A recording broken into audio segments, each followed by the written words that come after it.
Aquariums come in all shapes, sizes, and styles. So which one is right for you?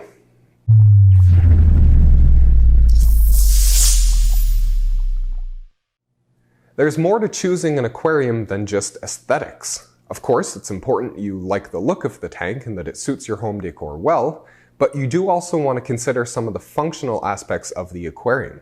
Now in this video, I'll be going over some of the things you want to think about when you're purchasing your first tank. Now we have another video all about how to choose the best spot in your home for an aquarium, and that obviously goes hand in hand with purchasing the aquarium itself. So I definitely recommend you give that video a watch. I'll leave a link to it in the description down below.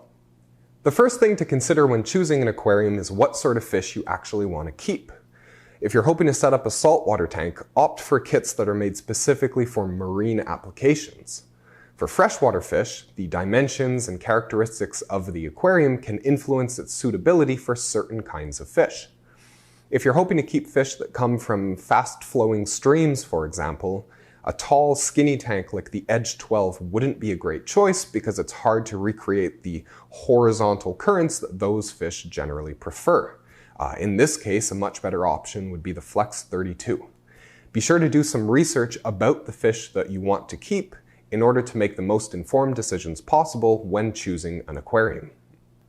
Tank size is also an important consideration. The general rule of thumb is to purchase as large of an aquarium as you can afford and as your home can accommodate. There's a few reasons for this. First of all, a larger aquarium offers a greater, more stable volume of water.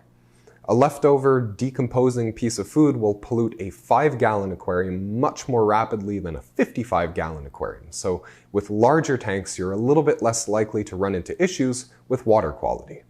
Second, larger aquariums can house a wider variety of fish species. There's nothing worse than really wanting a certain kind of fish but not being able to get it because your tank is too small. So getting the biggest tank you can really leaves the most doors open for you. Third, let's face it, the aquarium hobby is pretty addicting. There's no sense in buying an aquarium only to end up upgrading to a larger one 6 months later and then again 6 months after that. Maintenance costs are pretty similar for small and large aquariums. It's really just the initial costs that vary. So just save yourself some money and right off the bat, get the biggest tank you can afford. Some aquariums are sold as all-in-one kits and include almost everything you need to get started. These kits are really great for beginners and take a lot of the guesswork out of the equation. You just open the box, set everything up, add water, and you're good to go. The main limitation with these kits is that they're usually pretty general. They're made to accommodate as wide a variety of species as possible. So if you're keeping fish that have very particular care requirements, you may need to make some adjustments to the tank. The other option is to buy everything separately. You can buy plain glass tanks and filters and heaters and lights and all the equipment and then put it all together to make your own custom kit.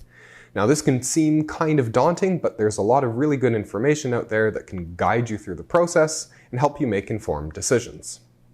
Lastly, as I mentioned earlier, the placement of the tank in your home is important. If you're hoping to keep the aquarium on a countertop or a bedside table, smaller desktop tanks like the Fluval Spec or Flex are great options.